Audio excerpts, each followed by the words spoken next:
Poverty eradication for inclusive development in Kenya as Kenyans anticipate for the launch of the Hustlers Fund. Kenya poultry farmers speak on the country relying on imported Ugandan poultry products. Handling cases of sexual harassment in institutions of higher learning. And finally, the intensity of the effects of decolonization in African countries. Coming to you live from the Daily Scoop newsroom here in Nairobi, I am Arnold Feather. Stay tuned for the next 30 minutes as we get to hear the latest on what is trending. This is the Daily Scoop.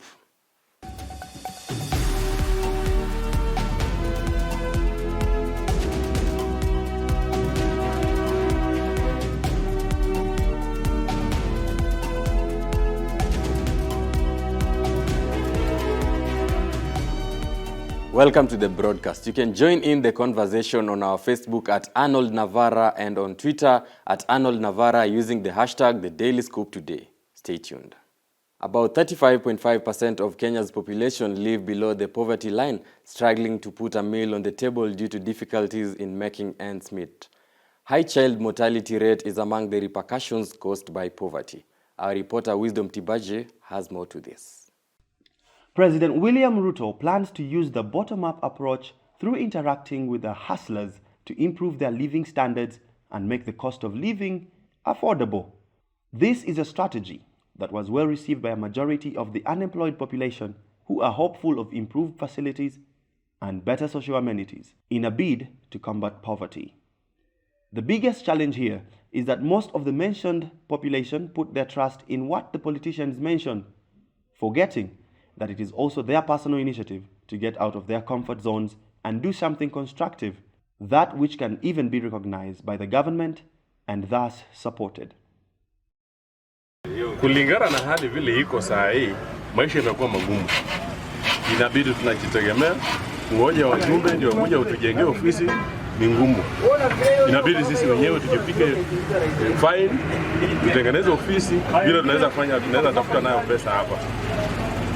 Tafadhali wajumbe, kama kuna mahali mnaweza tusaidia, mtusaidie. Lakini Kenya imekuwa ngumu saa hii. Pesa hakuna. Well, finding a job is going to be your work. You go out and hit the streets and you go start talking to people, you go start talking to businesses, asking them, do you need employees? And if they say no, we don't say, well, is there skills that I need to develop that you would employ me if I had these skills? And so you're networking for a good part of the day. You're going around and you're not just sitting and waiting, you're going out and working at it. You're motivated, you're aggressive, you're talking to employers. That's your job. You're not getting paid to do it, but your job is to try to find a job. Now, to help that effort, what you have to do is you have to try and improve your skills.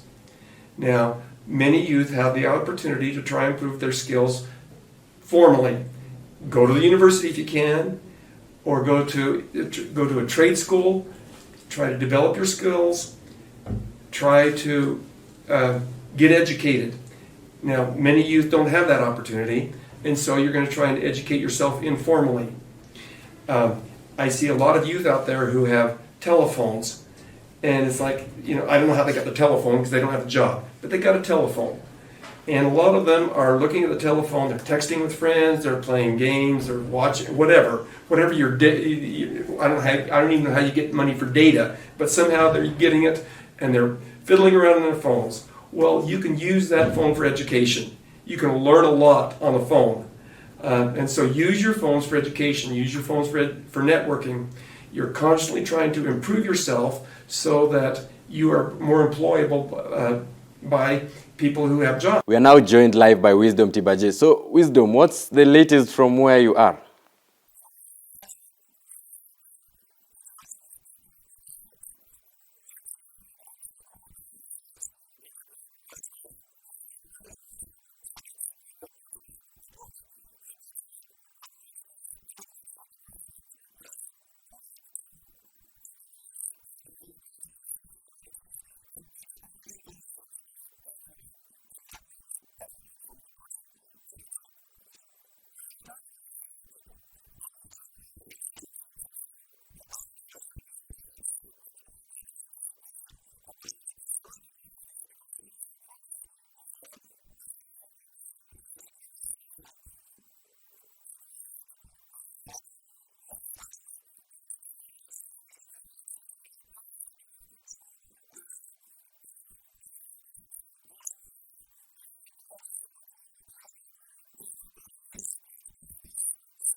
Let's hope that the government and the relevant authorities will do something about it. So thank you very much once again, Wisdom, for that insight. Joining us in studio for the discussion is Professor Abraham Waithama, an economist who will be helping us dissect this matter on how we can end poverty in the country. Yeah, thank you. I think the uproar by Kenyans about the cost of living is certainly genuine. It's legitimate. Whether we have somebody to blame, that's a different story. But Kenyans, it's very tight on Kenyans. Every cost, every price of item is going up. There is drought. There is. We are just coming out of COVID, and we are not yet out totally. So you can see Kenyans are being squeezed from all corners and so forth. The cost of living is quite high. So the uproar is genuine. It's justified. It's legitimate. All right. And with that, we noticed that there are quite a number of cases of unemployment that even lead to cases of insecurity in the country. So what do you think needs to be done by the government in a bid to curb that particular area in place? All right. Let me start off by just explaining a little bit why we find ourselves in the place that we are. We got COVID, which struck the entire world and so forth. That has implications on the economy. Then Ukraine, Russian war disrupted quite a number of things. Then we had drought, and we had a general election that was a campaign period that was taking place. What needs to be done is that the people who are looking for jobs, please get to know sometimes all you need is an entry point, an entry job. It doesn't mean that you are tied there. You can later on change to something else. But I think more importantly, now to come to this, to talk about what needs to be done by government, is our economy is not growing at the rate that is commensurate to be able to absorb all those people who are leaving training institutions, leaving universities, leaving schools, and looking for jobs. Thank you very much, Prof, for the insightful information that you've given to us. You talked about meaningful job opportunities, and that is all we need in the country. Thank you very much once again. Moving on, a huge deficit that has been recorded in the country over the past few years has resulted into the importation of eggs and other poultry products into the country. The demand for poultry products being high, Kenya continues to import millions of trays for eggs to satisfy the customers.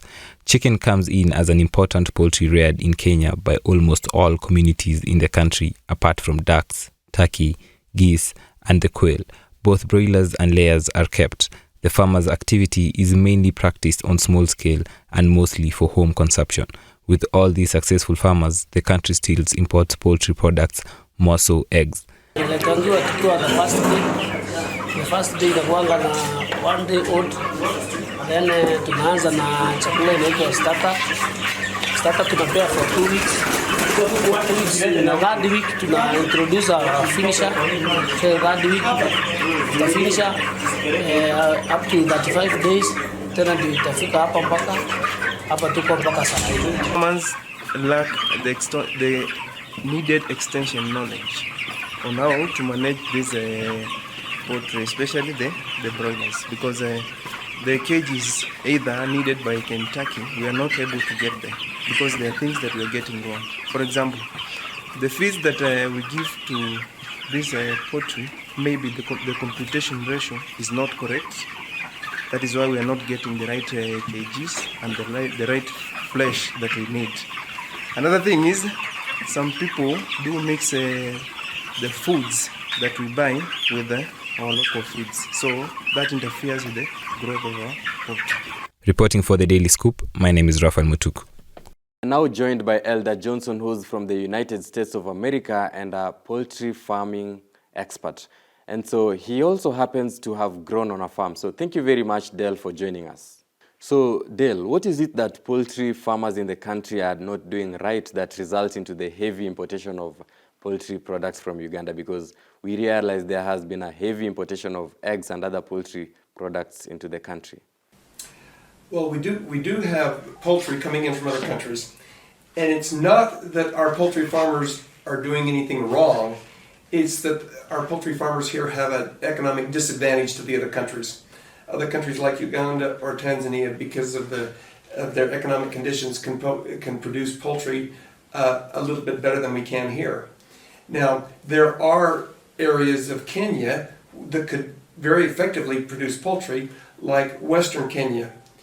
But we don't produce poultry in Western Kenya because it's our advantage to produce dairy products in Western Kenya. So rather than focusing on poultry there, which they could very well compete with the other countries, they are focusing on dairy. But here in Eastern Kenya, I think there's potential for poultry production. We are still a little bit of a disadvantage to the other countries because of the economic conditions, but there are also advantages. For example, locational advantages. The Nairobi to Mombasa areas have to import that from other countries, and there's the transportation costs. And there's some other disadvantages to importing it from other countries. And so I feel like poultry farmers in the eastern area of Kenya have the opportunity to produce more poultry. They still may be a little bit at a disadvantage, but I think that we can give them some advantages, and so that we can start producing more of our poultry here rather than importing it. Thank you very much. Are you a victim of sexual harassment? Have you ever been sexually harassed? Or have you ever seen someone whom this has happened to? How did they go about it? More to this story coming up after the break. Stay tuned.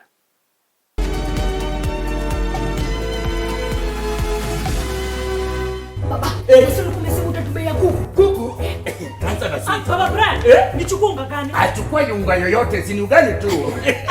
Na sukari? Nichukua sukari yoyote. Na tishu? Tishu? Brian, sikia kitu mama yako ananiuliza. Hata ndio mimi nashangaa. Tishu sio tishu. Tishu ni Hanan. Nani hajui? Na confirm. Chukua ile. Ongeza. Get spoiled for choice with Hanan. Try Hanan tissue, serviettes, cotton buds, facial tissues, kitchen towels, and now introducing wet wipes. Tishu sio tishu. Tishu ni Hanan.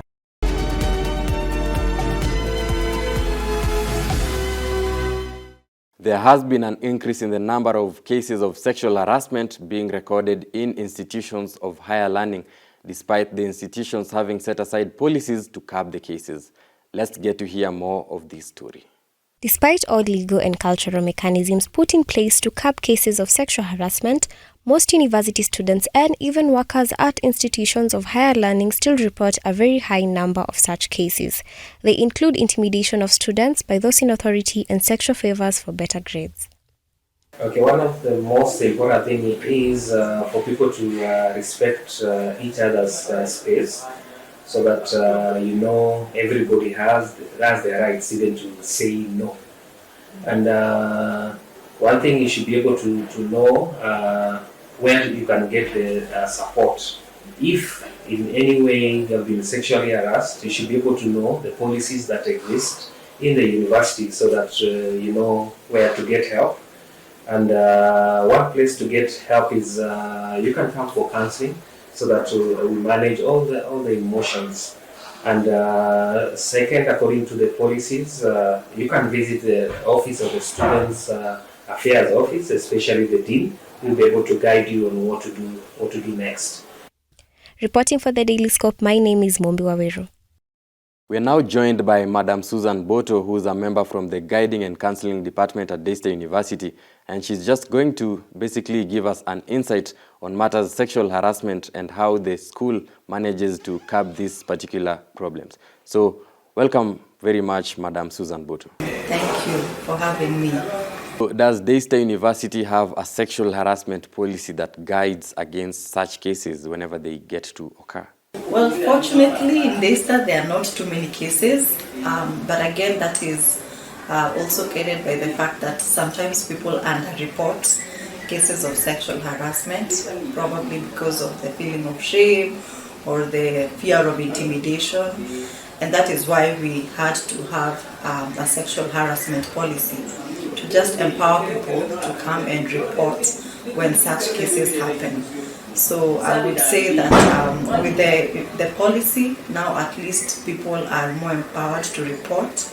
And when they report, the university is able to handle such cases, whether it is staff or student, if it happens for them. But in this term, I would say the cases are very few. And thank you very much once again. And in international news, we shift our focus to the aftermath of decolonization in African countries. Let's get to hear more of this story.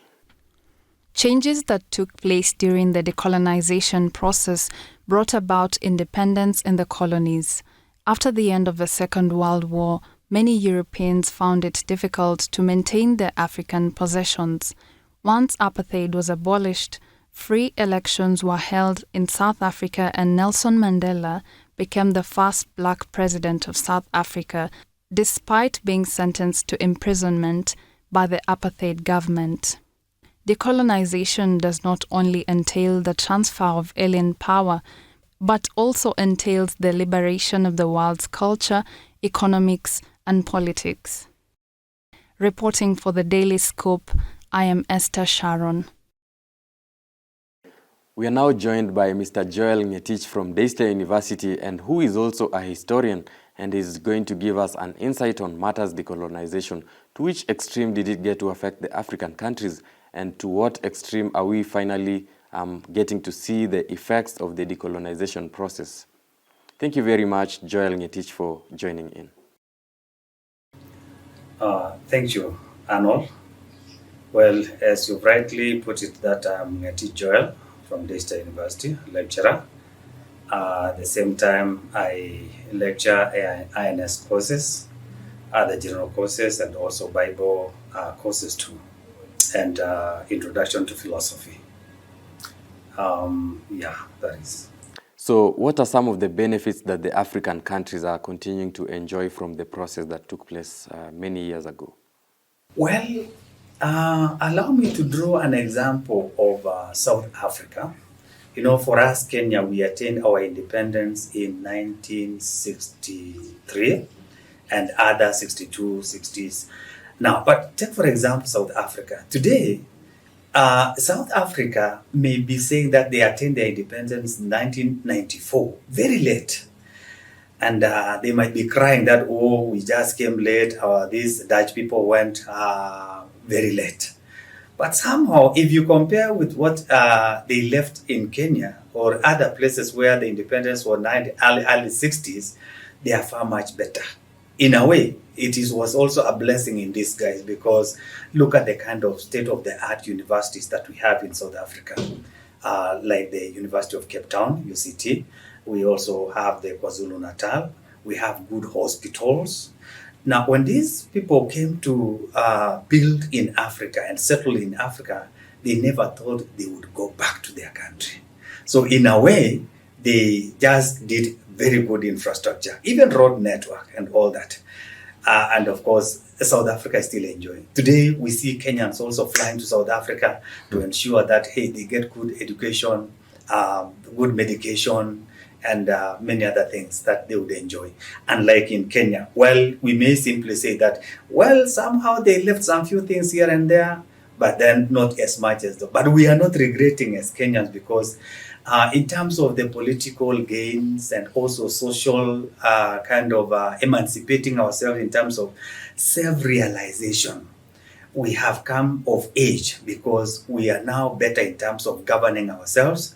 And in terms of building also human resource, we can see Kenya is far ahead in terms of building the human resource, human capital. And therefore, there are always pros and cons. But of course, we can see wherever it is benefiting Africans, we enjoy, because it is our right. Thank you very much, Joel, for coming through in this particular conversation. Do you think Kenya is currently benefiting from the decolonization process, or any other African countries? Keep the conversation going on our social media handles right below your screen. Up next is the Football Sunday with our very own Daniel Musimi. Stay tuned.